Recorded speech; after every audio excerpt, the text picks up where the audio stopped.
তো সর্বপ্রথম এখানে যেখানে ক্লিক করছি ওখানে ক্লিক করে অ্যাড অ্যাকাউন্ট মেরে ক্রিয়েট নিউ অ্যাকাউন্টে ক্লিক করবে। এখানটায় ইউজার নেম যেরকম খুশি দেবে, শুধু ইউজার নেমে ডট দেবে না, ঠিক আছে? ইউজার নেমটা কপি করে নেবে, কারণ ওটা শিটে ফেলতে হবে। আর পাসওয়ার্ড তো জানোই সবাই, নিজের নাম দিয়ে @, তারপরে এখানে অ্যাড নিউ মোবাইলে এখানে ইমেল দিবে। এখানটায় আউটলুকের মেল ইউজ করবে, ঠিক আছে? আউটলুকের মেল ইউজ করলে তোমার একটা আউটলুক দিয়ে আনলিমিটেড হয়, ঠিক আছে? তো একটা আউটলুক দিয়ে এখানে দিলে এখানটায় আমার একটা আছে অলরেডি, তো ওখানে ওই জন্য ক্রিয়েট নিউ অ্যাকাউন্ট মারলাম, মারার পর ডাইরেক্ট হয়ে যাবে। এখানে আমার আছে বলে এখানে কোডটা চাইলো না। তোমাদের যদি প্রথম মানে একটা আউটলুক দিয়ে হবে শুরু করো, তাহলে হয়তো কোড তাহলে কোড দিতে হবে, কিন্তু তারপর থেকে আর কোড চাইবে না। তারপরে স্কিপ করে দিলাম, এখানে সব স্কিপ করে দিলাম, এখানে কিছু লাগবে না।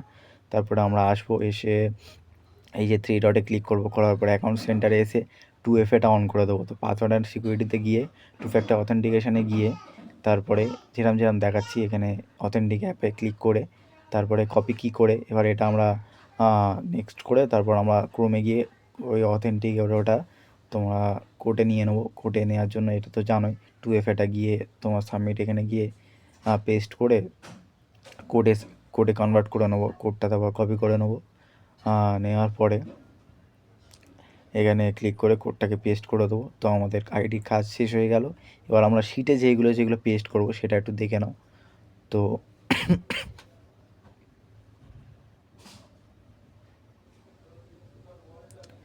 তো আমরা একটা নতুন শিট বানিয়ে নিলাম। বানানোর পরে আমরা শিটে যেগুলো পেস্ট করব, ফার্স্টে ইউজার নেমটা পেস্ট করব, যেটা আমরা ফার্স্টে কপি করেছিলাম।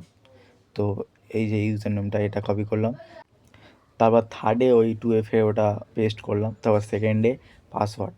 তো এই এক একটা আইডি এরমভাবে বানানো হয়।